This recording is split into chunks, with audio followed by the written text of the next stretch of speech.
இந்த ஊரில் இறந்து போனீங்கன்னா உங்களை விட பெரிய அதிர்ஷ்டசாலி யாருமே இருக்க மாட்டாங்க.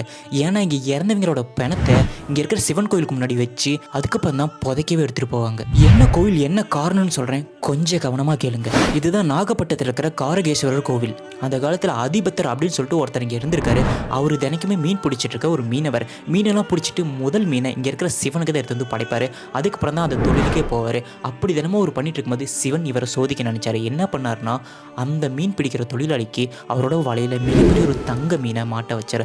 அந்த தங்க மீனை கூட அந்த அதிபத்தர் தான் எடுத்துக்காம தன்னோட முதல் மீனை கொண்டு போய் சிவனுக்கு தான் படைக்கணும்னு சொல்லி அந்த தங்க மீனை சிவன் கோயிலில் கொண்டு போய் படைச்சிருக்காரு. அதுக்கப்புறமா சிவன் இவருக்கு முக்தியும் கொடுத்துருக்காரு. நீ இவ்வளோ பெரிய சிவன் பக்தனாக இருக்கான் அப்படிங்கிறதுக்காக. அதனால தான் மீனவர்களை பெருமைப்படுத்துகிற விதமாக இன்ன வரைக்கும் அந்த ஊரில் எந்த மீனவர்களாச்சும் இறந்து போனாங்கன்னா அவங்களோட உடலை அங்கே இருக்கிற சிவன் கோயில் முன்னாடி வச்சு சிவனுக்கு படைக்கப்பட்ட அந்த அங்கவஸ்திரம், அந்த துண்டு, சிவனோட அந்த திருநீல் எல்லாத்தையும் எடுத்து வந்து இந்த பிணத்து மேலே வச்சுட்டு அதுக்கப்புறம் தான் இறுதி சடங்கு பண்ணவே எடுத்துகிட்டு போவாங்க. உலகத்திலேயே ஒரு கோயிலுக்கு முன்னாடி, அதுவும் சிவன் கோயிலுக்கு முன்னாடி ஒரு பிணத்தை வைக்கிறது இந்த கோயிலில் மட்டுமே.